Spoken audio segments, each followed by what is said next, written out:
In the appeal phase of it, you have the 60 days to appeal. And what people really need to understand is that the notices that come out don't give you much information. So you have a right to request a copy of your file and all of the evidence that FEMA uses in reaching its decision. So you have to send in a written request to FEMA asking for a copy of your entire file and any other evidence that they used in reaching their determination that you were supposed to be recouped against.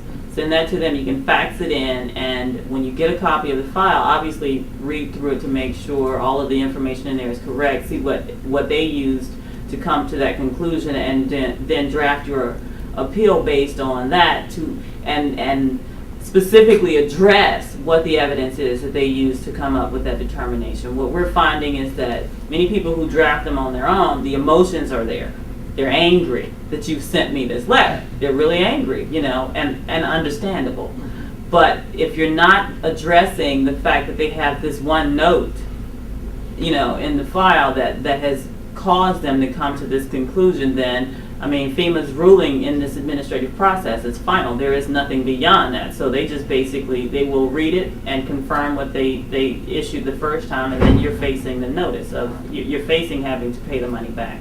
If you set up a repayment plan and start to make payments towards the debt, if your appeal is successful, you get all of that money back. Very few people have this money, at this point, and we're talking 8-9 months down the road when literally everything was lost, and so people use this money for the purpose that it was given.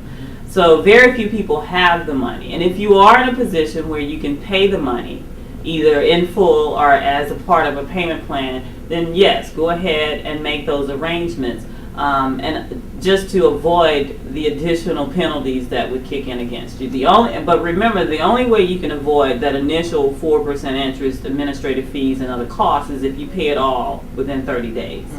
Even setting up a payment plan before your 30 days run doesn't stop the interest from accruing against you. Get the appeal in within the 60 days, and ahead of time if you can do it.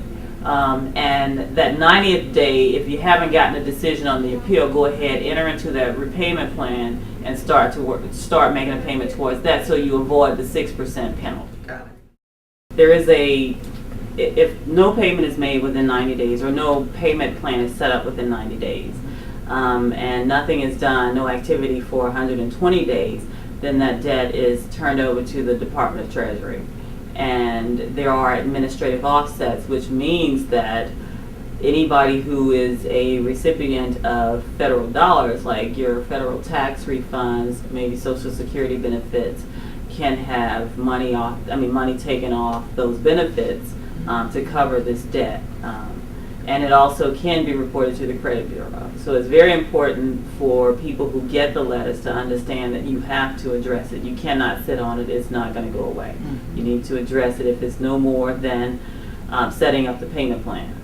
But you need to do something with it. Okay. And the fear that I have is that many people got these letters because they started going out, as far as I can tell, in June. And many people got them and sat on them. And it's just unfortunate.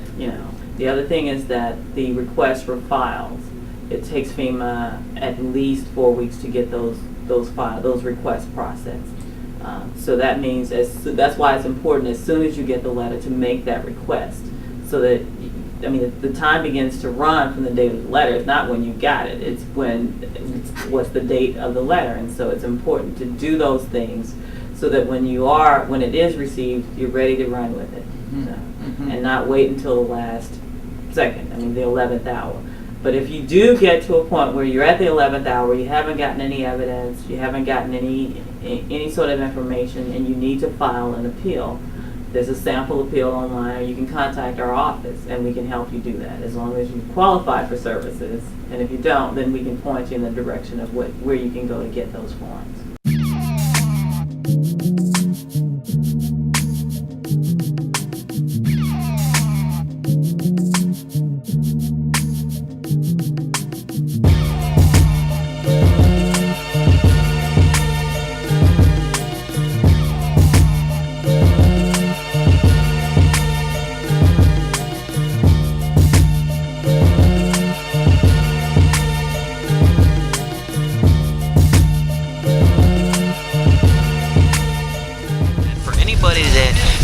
think FEMA is treating them unfairly, it's 504-861-5600 that they can call, because we have another suit, a class action, a national class action against FEMA for treating people unfairly in cutting them off and trying to get this money back. So there is, again, there's a big fight going on about that, and there are people, law students and others, who are willing to help people on that. So if you could publicize the number to people who would, watch the DVD or, get the word out.